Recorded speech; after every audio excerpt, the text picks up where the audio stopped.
Yeah, sure.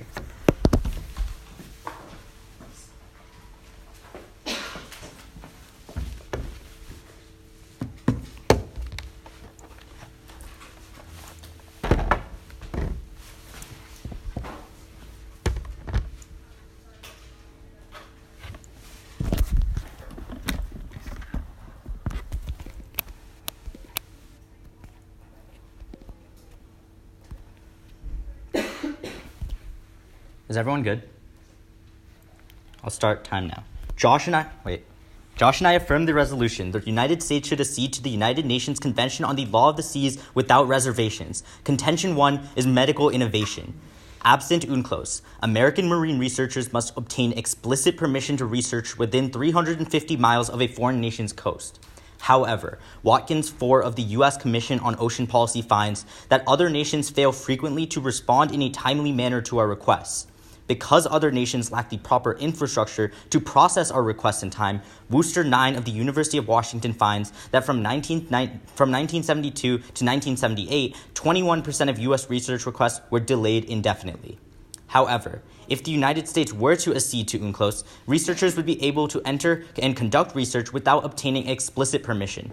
Kelly 4 of Rutgers University outlines that implied consent zones allow researchers to automatically enter other nations' waters and carry out research if the host nation fails to respond within 6 months. The impact of coastal research is medicine.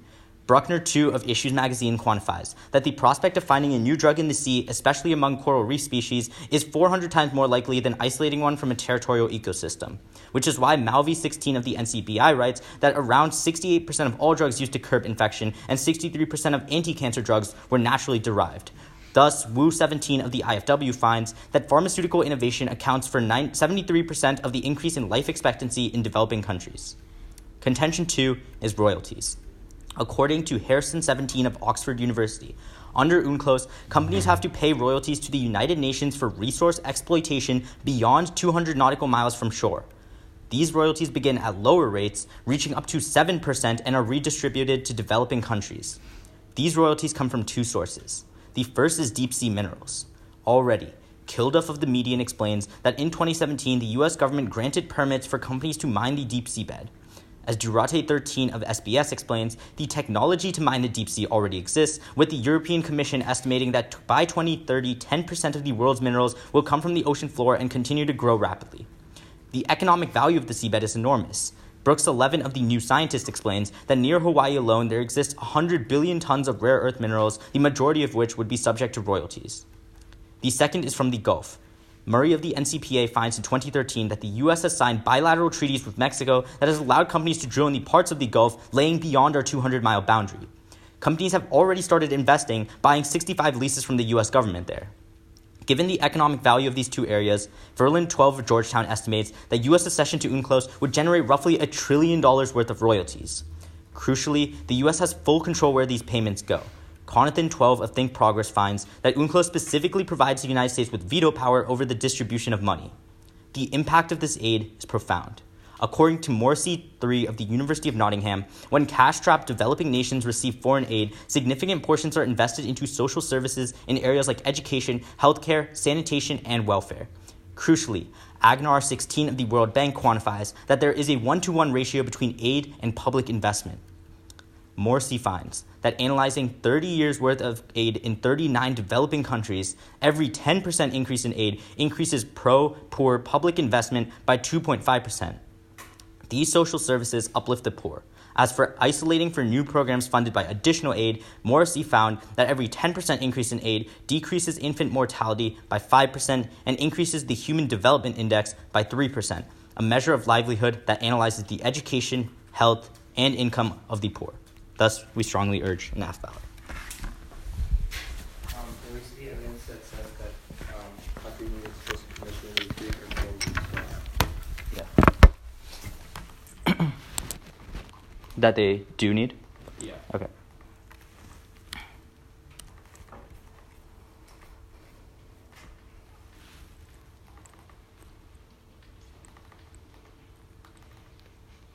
Wait, do you have that?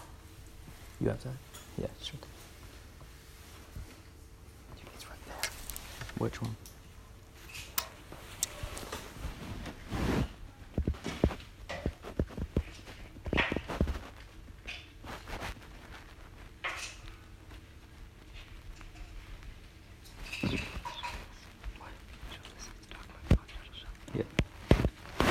Just this? Yeah. Oh, it's like these two, kind of. Yeah.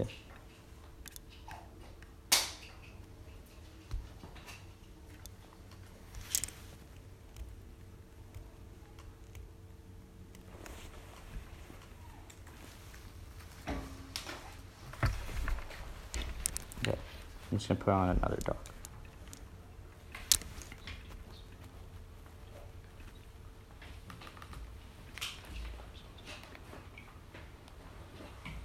I can show that. Yeah. Oh, you're showing it then? Yeah,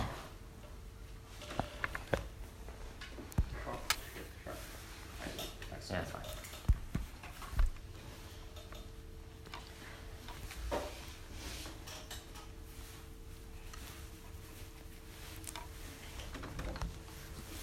Yeah, sorry, the 304 miles, or is it just the first? It says the continental shelf.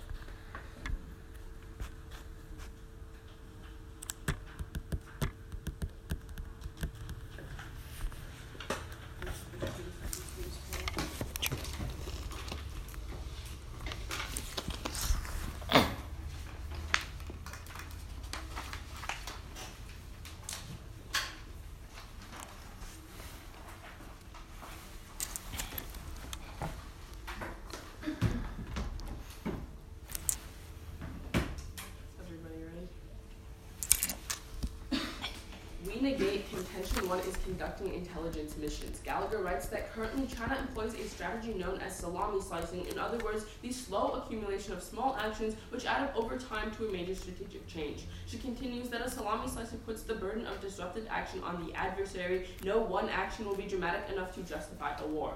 This is compounded by the fact that countries aren't willing to escalate. One from Septober concludes that Philippine diplomacy has undergone a major shift. The Duterte government has been proactively seeking to improve ties with China, and the two countries have set up negotiation mechanisms to discuss the South China Sea issue. In this way, there's currently no risk of conflict breaking out in the region.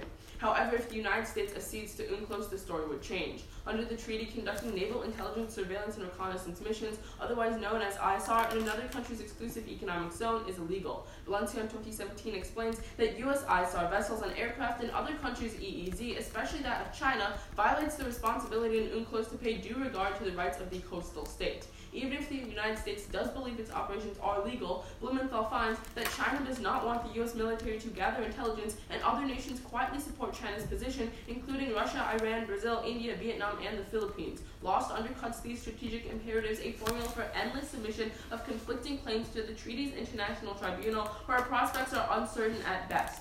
Therefore, by ceding to the treaty, the United States would have to halt ISR missions. This is incredibly problematic, as Jackson in 2016 explains that when governments lack real-time awareness of who is doing what and where in the maritime domain, opportunistic actors like China have the ability to exploit it through contentious land reclamation, illegal fishing, and the bullying of commercial ships from other nations. Thus, China would escalate in the South China Sea instead of pursuing salami slicing techniques if the United States were to stop conducting ISR. The impact is war. Symbol in 2013 furthers that faulty intelligence systems might cause one side to misinterpret the other's moves, thus triggering a mistaken preemption. The implications of this would be incredibly devastating from the first attack, as Rando in 2015 speculates that a nuclear missile strike could generate up to 12 million fatalities, while prolonged war could take even more lives. Contention 2 is deep-sea mining. Currently, U.S. companies hesitate to engage in deep-sea mining because the United States is not a part of UNCLOS. Rogers explains that U.S. companies increasingly seek to engage in seabed mining for minerals such as cobalt. He states, however, as long as the United States remains outside of the international legal protections afforded by UNCLOS, the private sector remains hesitant to invest in seabed mining. Acceding to UNCLOS changes this, as Patrick in 2012 writes, accession to the treaty would allow the United States to sponsor its own national companies to engage in deep seabed mining. Unfortunately, the process of mining is detrimental to biodiversity. Hunter et al. In 2018 explains that extraction methods would produce large sediment plumes and involve the discharge of waste into the ocean, finding immediate adverse impacts on biodiversity. Industrial-scale operations are anticipated to have far greater environmental impacts, including seabed ecosystem destruction, species extinction, contamination of fish, and destruction of coral reefs.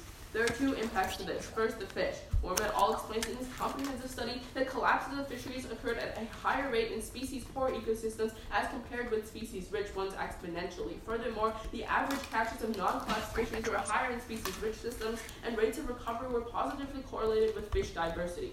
A collapse of fisheries would be incredibly detrimental, as according to the WWF, approximately 3 billion people rely on seafood as their primary source of protein. Losing their food source is problematic, as Bogert in 2017 concludes that malnutrition is the #1 cause of disease. Fish is a nutrient-rich food that can play a significant role in addressing this global challenge. Second is climate change. Hunter in 2018 writes that hydrothermal vents and seeps consume and sequester carbon and methane with 50 times the potency of carbon dioxide. The release of sequestered methane could be a doomsday climactic event, as Ozar in 2017 quantifies that climate change is likely to displace 300 million people. Thus, we negate.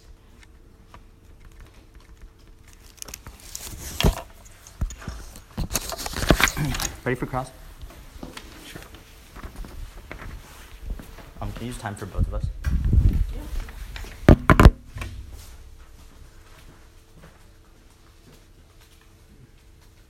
Alright, let's talk about the second impact on your second contention on climate change, right? So that's like, I'm just like a little confused. So like, the premise is we drill and there's methane trapped under, and that methane There's methane trapped on the ocean floors that aren't being released into the ocean right now. When we drill, it disturbs the ocean floor, and these like hydrothermal vents are open, which release methane, which has like 50 times the potency of carbon dioxide. How much methane is going to be released?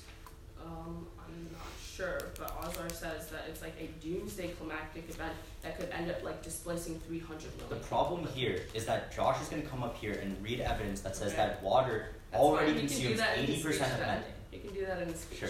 But So I have a I just want some question on your first contextualization. contention. I have a Sure. question on your first Yeah. your second contention. Sorry. Okay.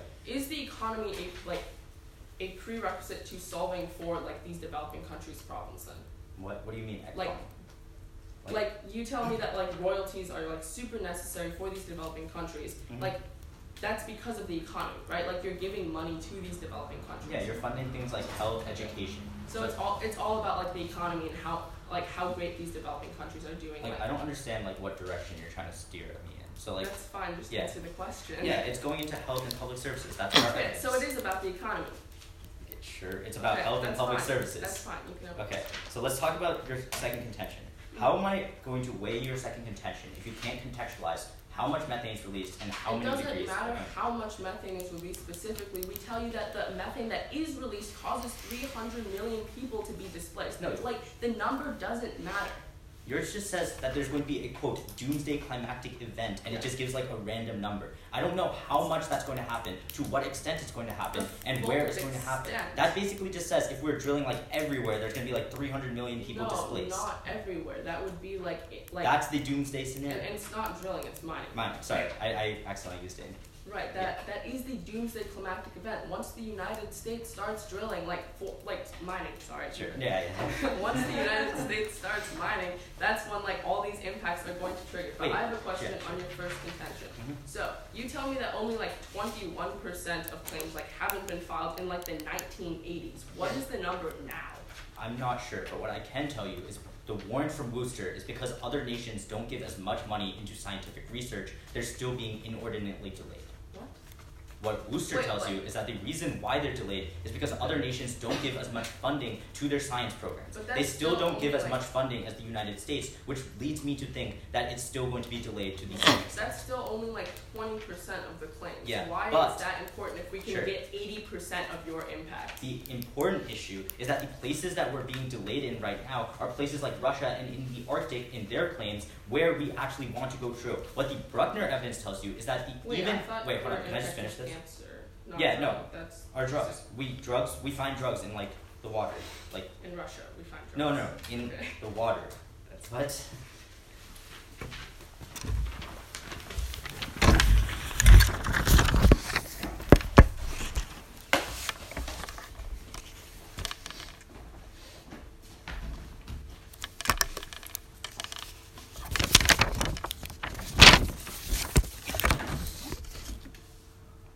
Okay, is everyone ready? It's just going to be down the face. Starting it out. On their contention one, the first thing that they tell you is that tensions are going down because China and the Philippines in negotiations. A, those are two countries, and B, Joyce Wells tells you that military spending is escalating in the status quo on a whole. It's pretty clear that tensions are already very, very high. This means that even if their argument is true, war is going to be inevitable in either world. But then they say that ISR is going to be illegal. We're not going to be able to do intelligence. The issue here is, according to Pedroso of the Journal of Maritime Law and Conventions, he tells you that the vast majority of countries support our position that we can do intelligence as long as it's outside of the 12-mile zone. The reason why this is important is, number one, UNCLOS says so, and number two, even if it does go to the tribunals, remember, the tribunals are made up of countries that are part of UNCLOS, and since the vast majority of countries do agree with our position, they're going to say that these intelligence operations are definitely legal. Then they say that if there is no United States intelligence, China is going to escalate. The issue here is twofold. First of all, like they tell you, China is doing salami slicing so they can make sure that no one can actually escalate the conflict. This is going to happen in either world, because even if the United States doesn't have intelligence, China is still going to feel like if they go too fast, the United States is going to retaliate. But then second of all, the United States is still going to be massively more powerful than China, so China's only strategy is still going to be to go slow, which means in either world, this is not going to happen. Lastly, they say that war is really, really bad, and there is going to be missiles being shot between the United States and China. There's two reasons why this wouldn't happen. First of all, we have mutually assured destruction. No one wants a war, which is why the only examples, they don't give you a single example of why like the United States and China would actually go to war. They just say a missile could be shot. Second of all, we are economically interdependent, which means it's never going to raise to that point. We would tell you that the United States and China are going to keep tensions low because they cannot afford for trade to go down. On to their second contention.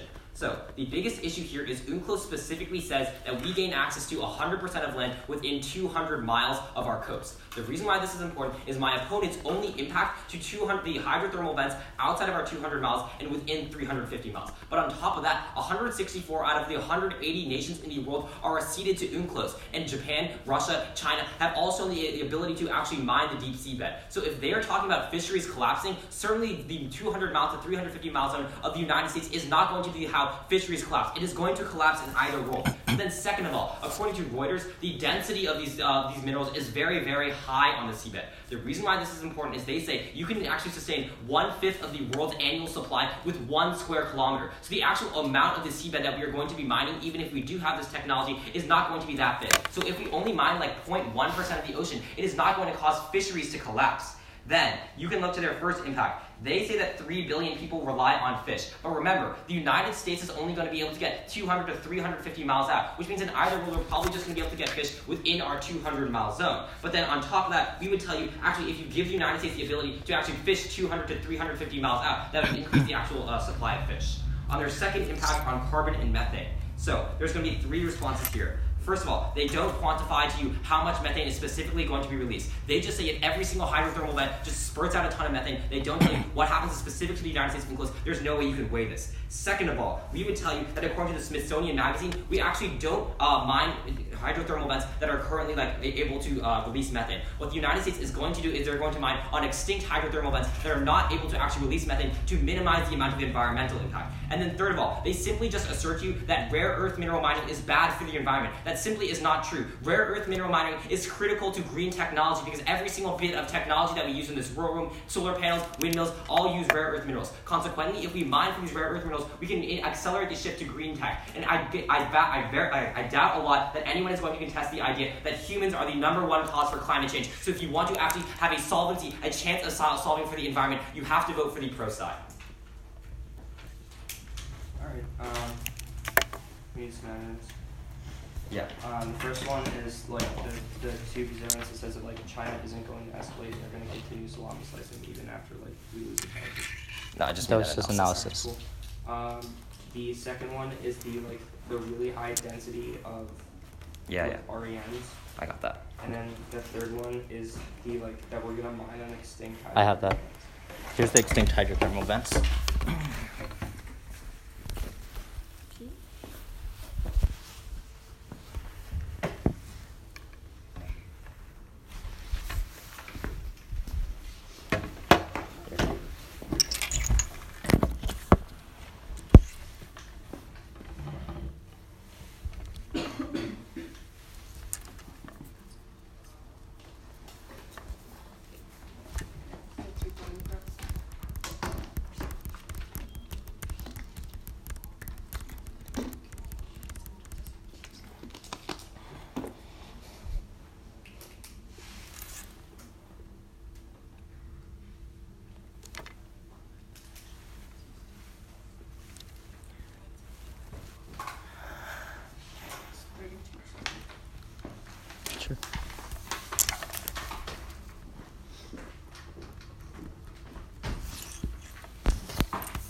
gonna start on my case, then down this one, and then I'm gonna go back on the other.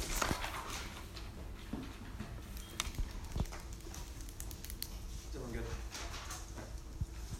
Start on our intelligence argument. He first tells you that the countries are increasing spending, meaning that war is inevitable. One, that evidence is from 2012, ours is from later. And two, like the Gallagher evidence that we read preempts this when it says that even if countries are increasing spending, that doesn't matter because the military expansion is so small that no war will ever result. That's the salami slicing that we're talking about. Next, he says that China is not going to escalate for two reasons. They are basically all analytical. We would say you prefer our evidence because they're foreign policy experts. Second of all, next he says that war won't happen. First, he talks about mutually assured destruction. However, the evidence in our case says that the way war would happen is from a miscalculation, meaning it's an accident because tensions are so high we don't have very good communication. Mutually assured destruction does not prevent from an accident, and that is the way war would resolve. But second of all, he says that we are economically interdependent. However, we are in a trade war with China right now. I would argue that the economic interdependence is on its way out. The trend is going away. But go on to our second argument about deep sea mining. First of all, he says that we only get access to the EZ. That's just not true. The way that works is the ISA grants permits to mine on the deep seabed on the high seas. That has happened already. An independent company from Canada has mined off the coast of Papua New Guinea. Next, he says that other countries can do it. However, other countries aren't doing it right now. The only country that's done it before is Canada, and the only country that wants to do it right now is Lockheed Martin, or the only company that wants to do it right now is Lockheed Martin, which is from America. Next, he says that there is a high density of REMs on the deep seabed. However, I would argue that since we're consuming a lot of these metals because it's really profitable, we're eventually going to run out and continue to spread to other areas. Over time, that's eventually going to continue to collapse biodiversity.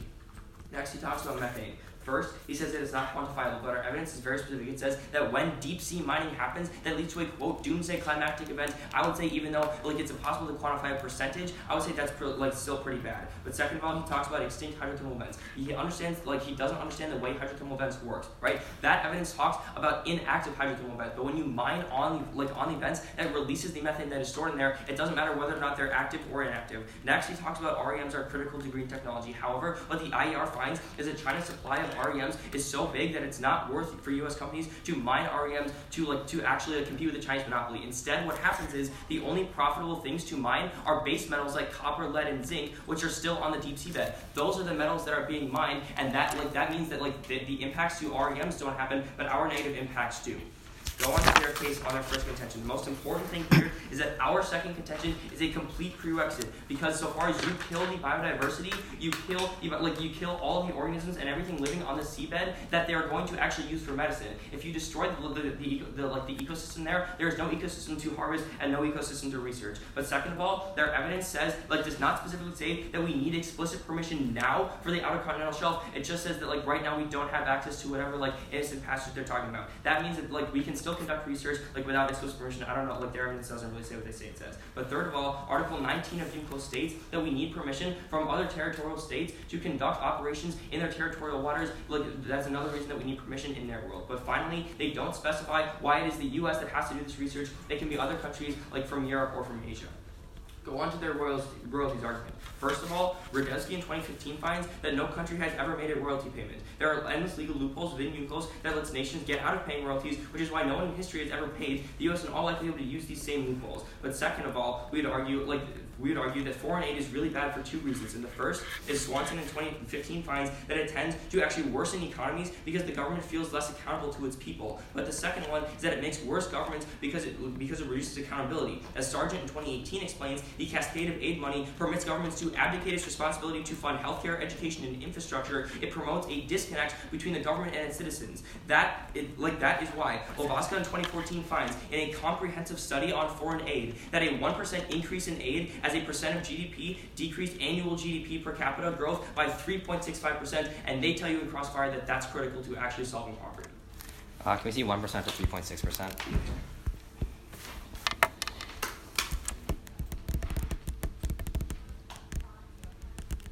Can you tell me what that abbreviation was? RE whatever? Rare earth minerals. That's rare earth minerals. Okay.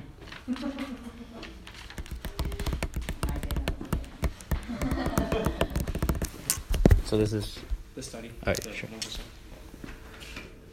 Can we see the entire PDF? Yeah. That's 3 seconds, by the way.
Yeah, totally understand.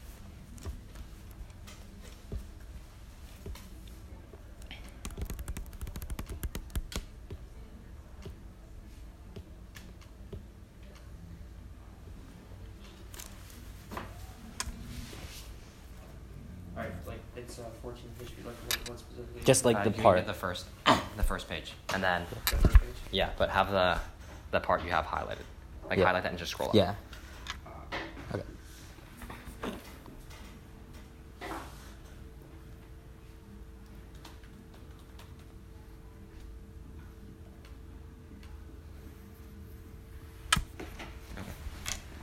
Starting. Wait. Alright, so I would say that probably the best way to do this is like there's the first page and then just hit enter. Yeah, or okay. F and then it'll Okay. take Wait, it. two enters or Just just one. one? Just one. Yeah, just one. Sorry. Okay. It's Yeah. this one. Thanks. Scroll to it.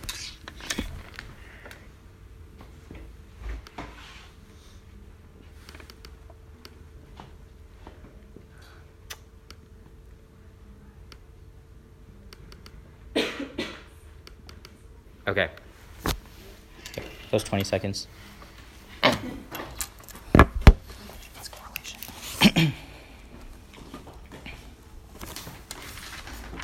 All right, ready for cross? Oh, yeah, that's right.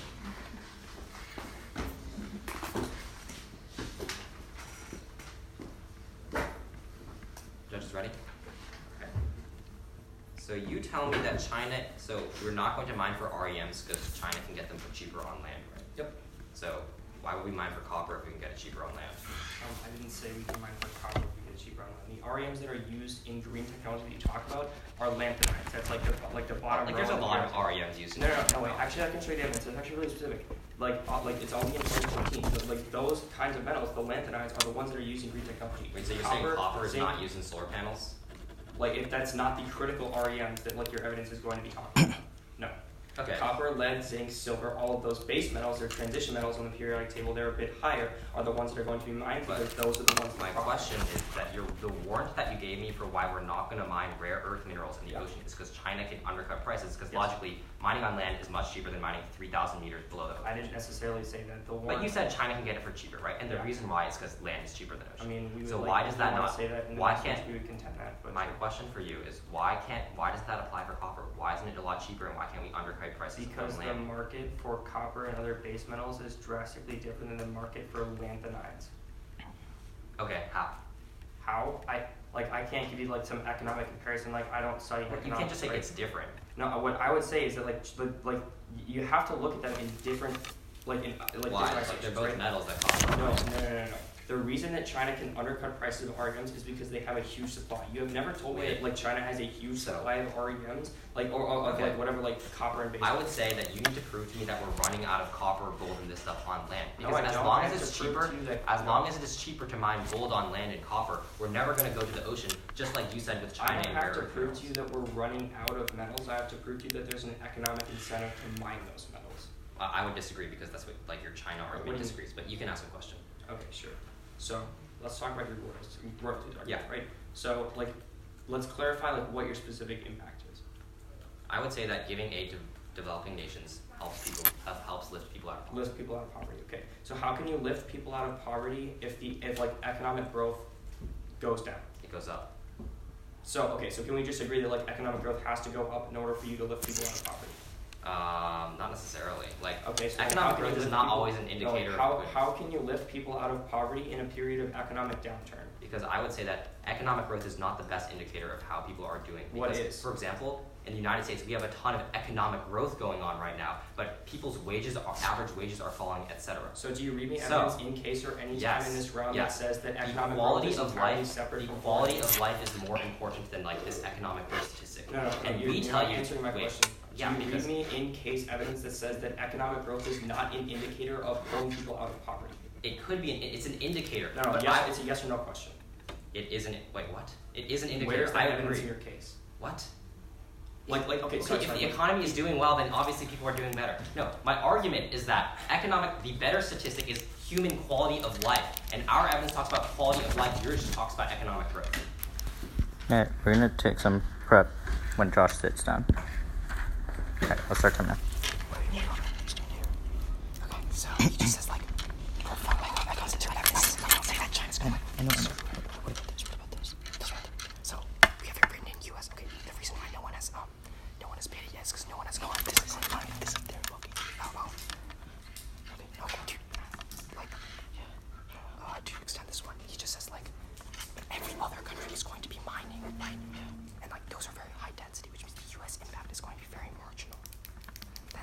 Oh, can we see the evidence that says deep sea mining is going to lead to environmental disaster?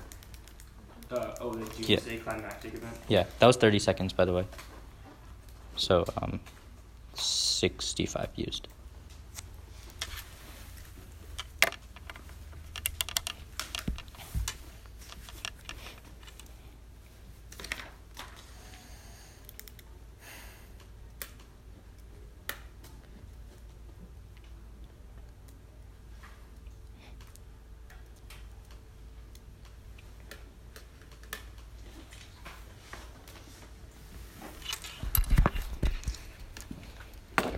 We'll start timing. Where does it talk about drilling? Yeah. Mining. Sorry, mining. Yeah. It's really confusing. You don't they use drills in mining too? It's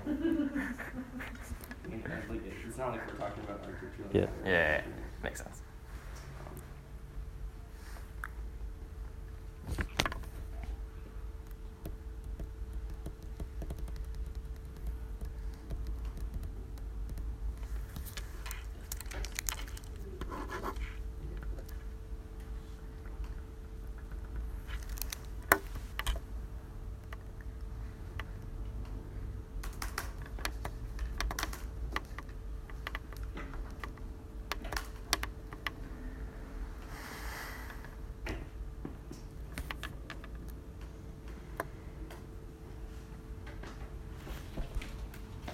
The bottom part is talks about how DSM is an acronym for deep sea mining. Yeah.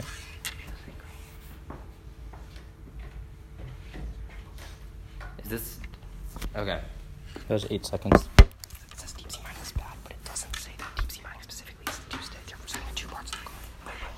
It says deep sea mining is bad, and it says all getting extinct is doomsday, but it doesn't mean that deep sea mining means doomsday. And just say every other country is going to be mining, and then these are very high density. Yeah, We're not going to cover that. Yeah, that's 25 seconds, so 90 taken. Wait. Let's look at the. What? This front line. Yeah.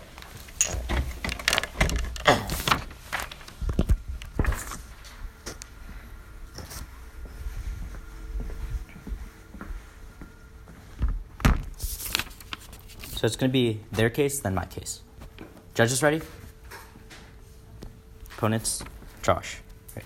I'll start timer. Remember Josh's response that China is always going to do their salami slicing strategy. They just say, look at our evidence. But I would say, look at Josh's analysis over their evidence. The reason why is that China's entire policy in the region is contingent on actually getting control through their salami slicing strategy. They're not just going to stop because the United States has less intelligence. If the United States has, they're doing it right now when the United States has intelligence. So that's really critical because that means even if the United States loses intelligence, they're still going to continue their salami slicing strategy because it's so contingent for China. Then they say that war is going to happen through miscalculation. But the problem here is that miscalculation has literally never happened in the past. We have things like hotlines which actually deter this, which is why it hasn't happened and which is why it's never going to happen because China is dependent on the United States. Then on their second contention, they just say mining is going to be bad for biodiversity. Two issues here. Number one is the Reuters evidence that says you only need 0.4 square miles to supply 1/5 of global demand. Every other nation in the world is signed on to UNCLOS and they can mine, which means that the impact that the United States derives is very, very negligible, is every other of the 160 nations is doing the same thing they're advocating against. We're only one nation, that's literally less than 1%. Then they say that, then they go for this climate change impact. But number one, they can't quantify how bad it actually is. What we tell you is that you prefer the quantifiable impacts on clarity because you know exactly how it's going to help people and where it's going to help people. Then they say that then their impact card just makes an assertion that that drilling is going to lead to doomsday. It doesn't say that deep seabed mining is actually what's going to cause this. Even then, the way you vote for us is off royalties. Their first response, what we tell you, is that royalties are collected and companies are actually going to developing nations. They just say that nations get out of paying. But the United States literally said in their contract that they're going to take royalties and are going to pay them. They have a 12.5% tax in place. Then at the impact evidence, they say one, that is less accountable. Number one, they don't give you a warrant why that's true. But number two, recognize that only 5% of aid is misused. The reason why is because you need aid is renewed year to year. You need to prove that aid is effective for you to actually get more, which is why we tell you that aid is invested in a 1-to-1 ratio into public. Then they say that aid equals disconnect and less GDP growth. Number one, that's correlation because things like things like hospitals and stuff isn't necessarily economic growth, but it's actually the quality of life, which is why Tarpo also tells you in 68 studies that there is no study that with good methodology that says aid is bad. What is the evidence the U.S. said in their contract they pay royalties? Yeah.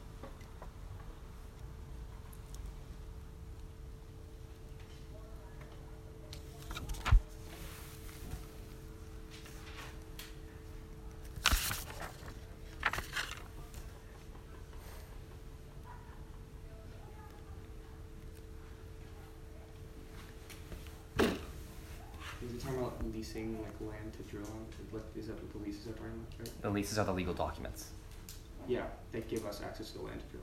that give the companies land. Like Yeah, the yeah. United States is giving to. Yeah.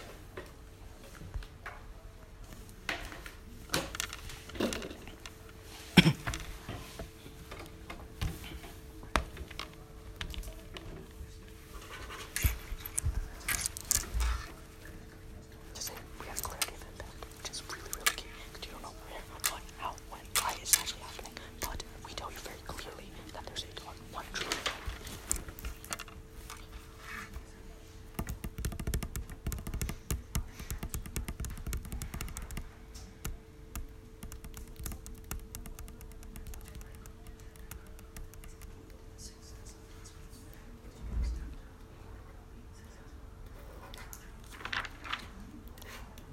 Is that all your prep?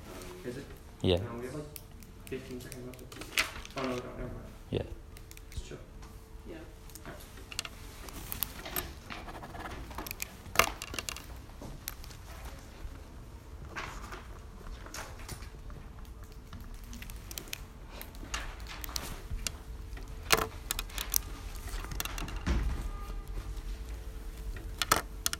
I'm gonna start off on ISR and then go to mining and then royalties.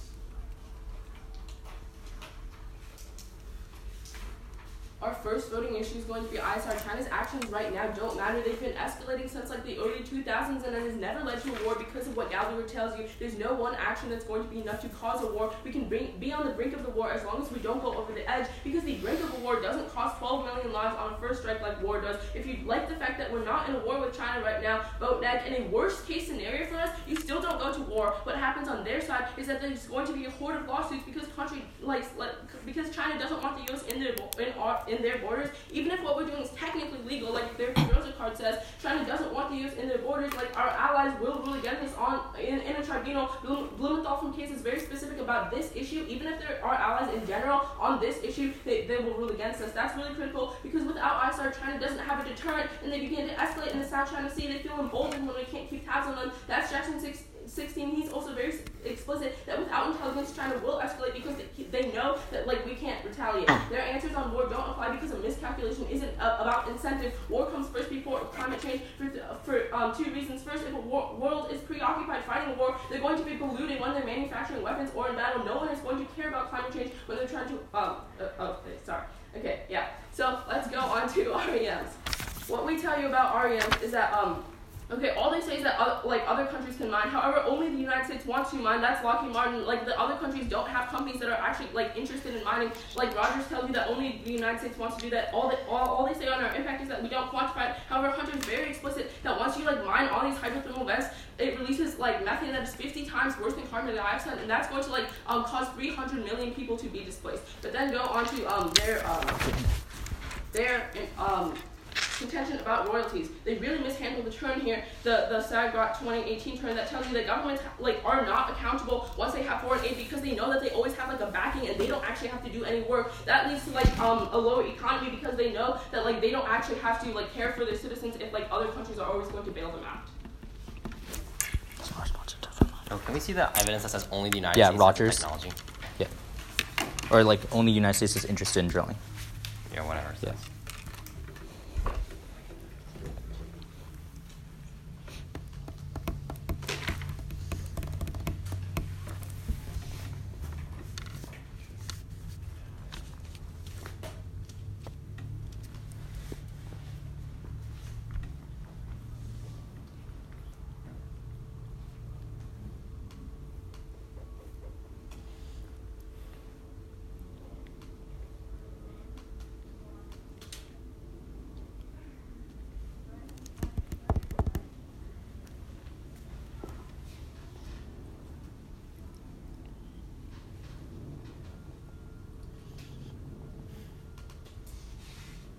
Do you want the PDF for the card? PDF. I think card is good enough. Okay, sure.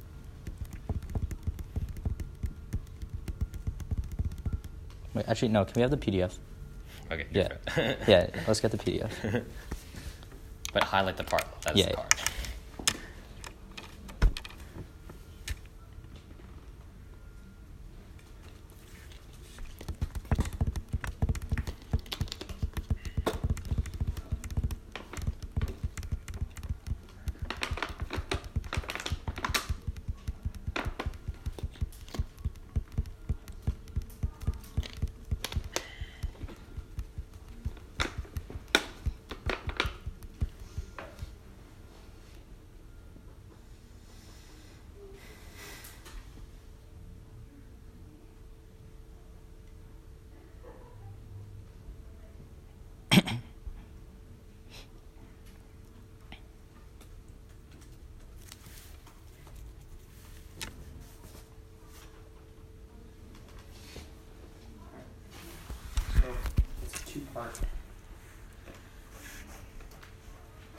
Wait, what are the first? Yeah.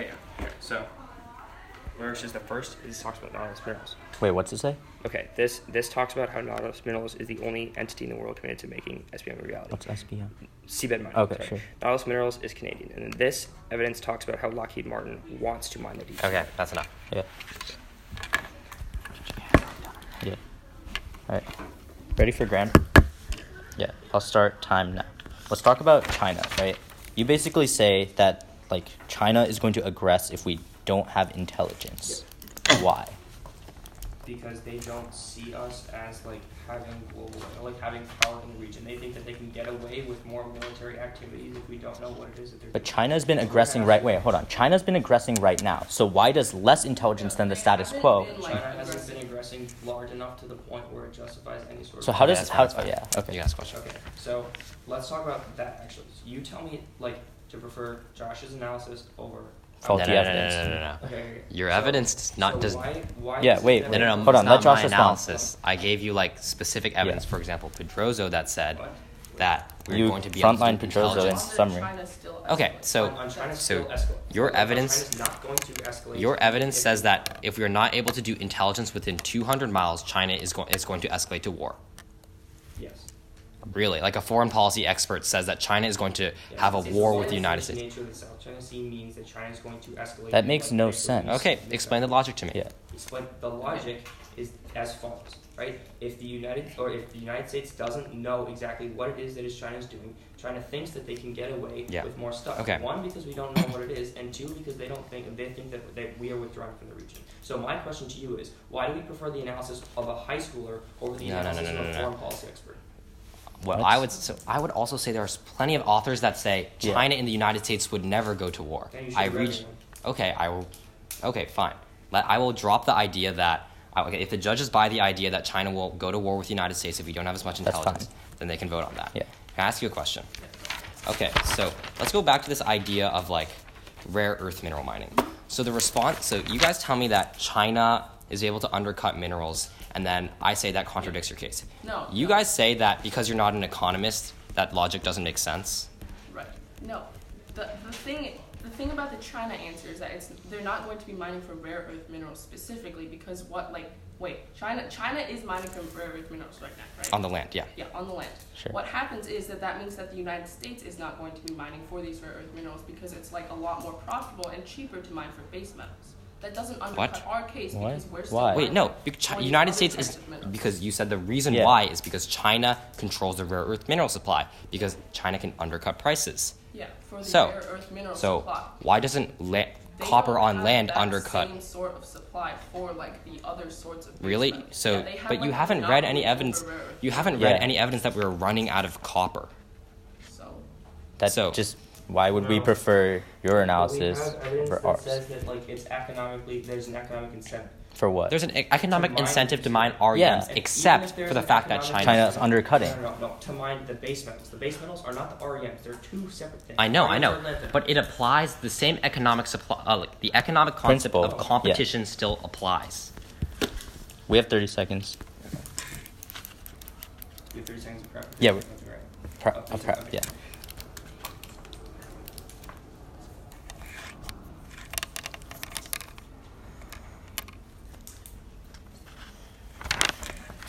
They seriously mishandled way clarity. Morrissey tells you that the human life is most important. 5 seconds.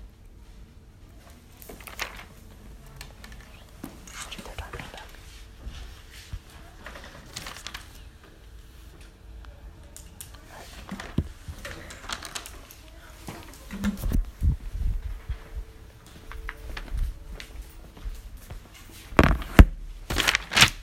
Okay, it's going to be starting on China, then rare earth minerals, then our second contention. Is everyone ready? Okay. Starting on China, we tell you the United States is going to be able to do intelligence operations in either world because the vast majority of our allies support us against China. Like they say China's expansion is a bad thing, so they're going to rule for us. This means that her analysis doesn't really make a lot of sense that allies would rule against us, insofar as UNCLOS guarantees us the right. On their second contention of rare earth minerals, so a couple of responses here. First of all, they don't address the idea that 1 square kilometer of rare earth minerals is able to supply 1/5 of the annual demand. So we could be mining for 500 years and we'd only be covering like a couple square kilometers of the entire ocean. This is not going to lead to the environmental disaster that they say. Like we tell you, the amount, the density is going to be very, very high, which means there's not going to be that much problems. And then second of all, he contradicts himself when he says that China, the principle of competition means that China is able to undercut prices because they can mine it on land compared to the ocean is a lot cheaper. Logically, we would say that also applies for copper, it also applies for gold, because land is always going to be cheaper than mining 3,000 meters below the seabed, which means that in either world, we're not going to mine in the seabed.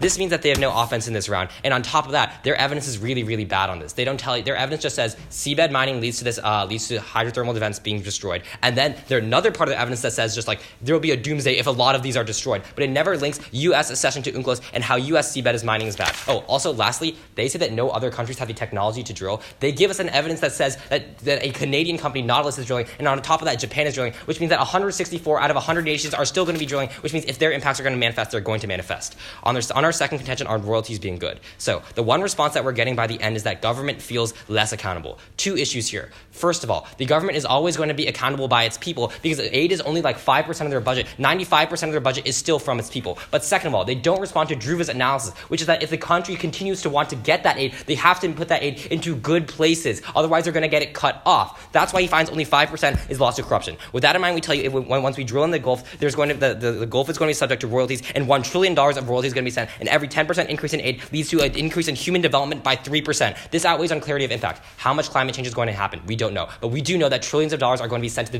developing world. That's going to be an easy way to vote for the pro.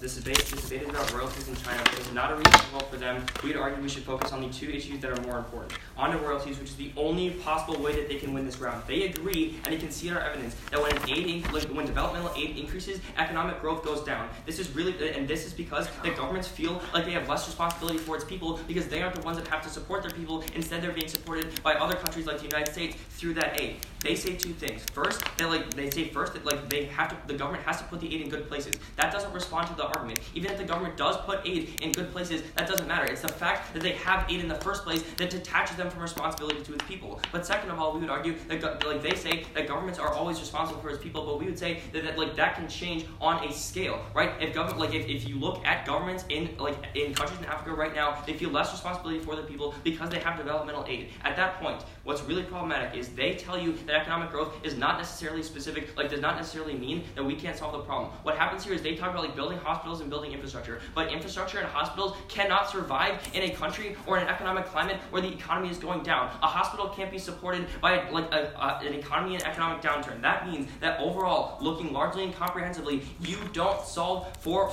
people's quality of life if you intentionally make the economy of that country go down. That is why you can vote for us off of their own argument. But go on to our China argument. First of all, this is not a reason to vote for that. But second of all, what we tell you is China is not escalating now because we have deterrence. But when we lose our intelligence, the Jackson evidence says that China becomes more aggressive. What we tell you with the Blumenthal evidence says that allies don't like us on this issue specifically. You can call for it. It's really, really good. At that point, when allies rule against us in a tribunal, we lose our intelligence, and the Jackson evidence becomes a reality. That means that we lose intelligence, and China thinks that they can be more aggressive because we don't know what they are doing. We would say that our evidence, we actually have evidence to back this up, whereas they say it's just analysis for why war won't happen. You prefer the foreign policy analyst. At that point, it's more likely that China is going to escalate to war in the South China Sea, which kills 12 million people. Can I see Blumenthal, our allies? Yeah. And I want to see the doomsday. I want to see the doomsday Yeah. See our side of it too. Oh, sure. I didn't know if you had a card, but if you do. I did. I read it in rebuttal. Oh, this Pedroza. Yeah. Wait. Yeah, Petroza. Thanks.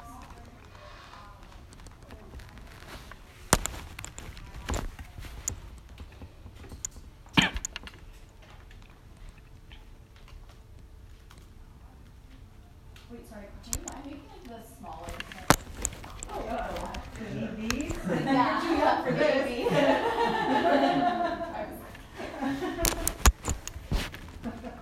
want me to do it?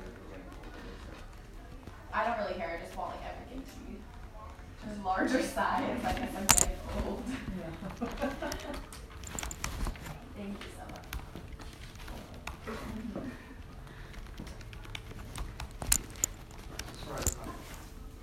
As far as discussing DSM, just keep it, and it's the correct time that it uses Oh, I can pull up the actual article. It's from the Harvard Environmental Law. Oh, okay. And it's like the comprehensive study. Okay, but if you want to see the article, just let me know.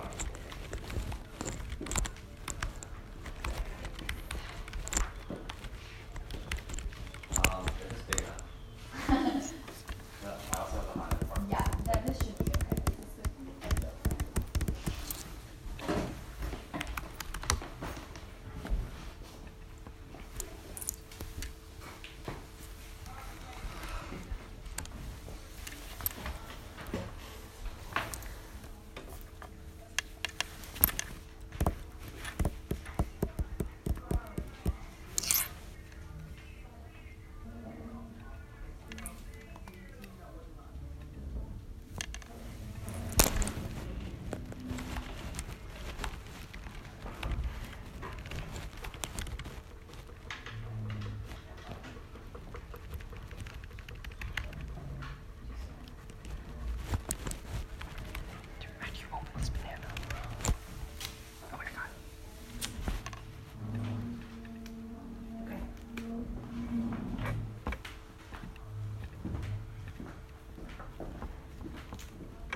Yeah.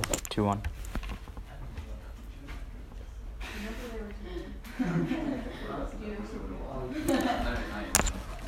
we have info on the Milk Run or the Yeah. Mission Island Run? James says Mission's probably gonna win, but he didn't like Flow. No, he was just like they're perceptually winning, and I'm like, oh, okay. That's who we hit. What? That's who I think is one of us hit. Yeah.